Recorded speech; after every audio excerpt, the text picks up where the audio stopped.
So you want to learn piano songs as fast as possible or even instantly, but you're a beginner piano player? Well, don't worry, because today I'm going to teach you the top 5 methods I use to learn songs very quickly, going from the easiest or the most common to some ones I've made up myself as well. So let's get into it. First method is going to be the no wrong notes method.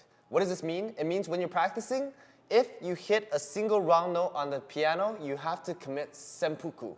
Why we say that is because we want to have a very active practicing mindset. If we practice with wrong notes, we're going to be playing with wrong notes. So that's why when we're practicing, we want to make sure we hit no wrong notes. For example, what I'm going to do is use rush E, which many of you might know, and I'm going to show you how a lot of you would be practicing. You probably just go for it and not focus it, something like this.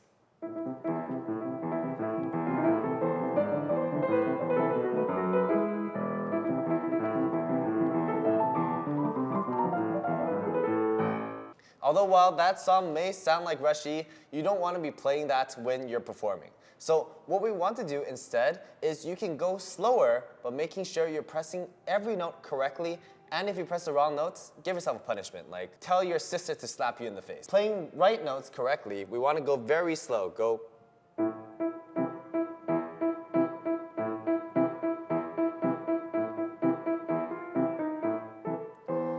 And at any point, if you feel hesitant, feel free to stop, slow down before going.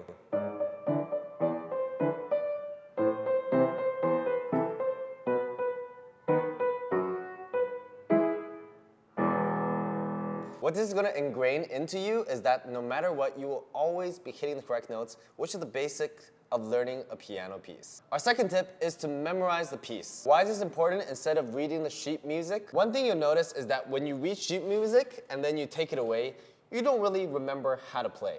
Because when we're playing piano, there's two things that we can look at. Either we can read the sheet music or we can read our hands when we play. Now, if you're always playing with sheet music, that's fine. But most of the times when you're out performing, you do not have sheet music. So you have to get used to looking at your hands when you're playing because it's kind of wired weird. Even though you may know how to play the song, looking at your hands might mess up what you know about the song. Another reason why we want to memorize a piece is instead of looking at the screen and trying to put all of our focus on reading the music sheet, instead, we can close our eyes, we can move our body and play around with dynamics more. Enjoy the music.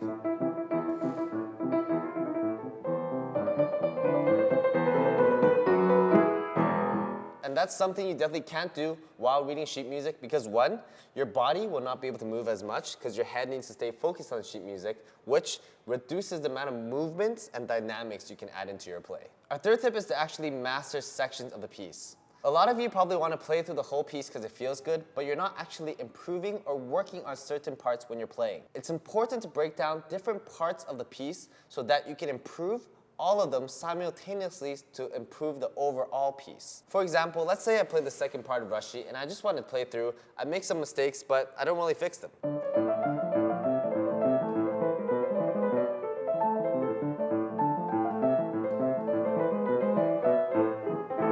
What you should do instead is break that into a few parts. For example, if I was playing just this part, I would do only that part and really master it. You'll see on that take, I did press a couple of wrong notes and dynamics wasn't perfect, so I'll go slower. And focusing on my touch.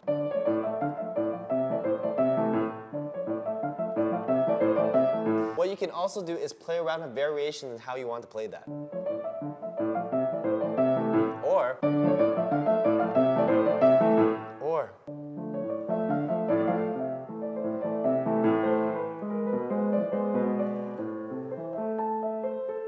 important to take your music sheet and break it down into smaller sections and work on them and then piece it all together. And you can also combo it because even though you know one and you know two, when you place it together, it's not always three. Piano is not the same.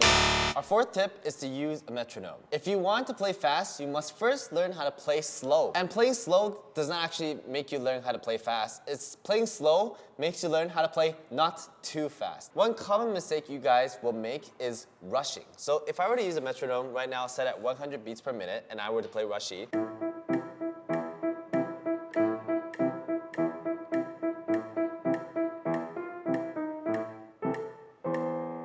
can can tell from my playing already that I'm already rushing because I know how to play the full speed of Rushy. Of course, a lot of you want to play at full speed, but you need to play at a controlled speed because oftentimes what people do as a mistake is people play too fast and they lose control and then everything just becomes a mess. So using a metronome is super important for playing at a controlled pace, and then you can start increasing the metronome speed in increments of 10 or 20 beats per minute until you can reach your desired speed. But consistency of pacing and keeping rhythm is very essential to your piano practice. And our last tip, which is a tip unique to me because I sing, is to sing the piece.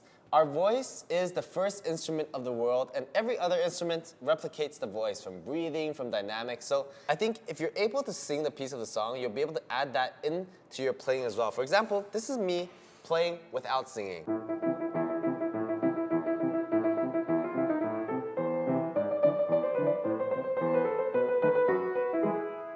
And this is what would happen if I added singing into it. Of course, it might distract me a little bit while I'm practicing, but for a piece like this, that's kind of hard.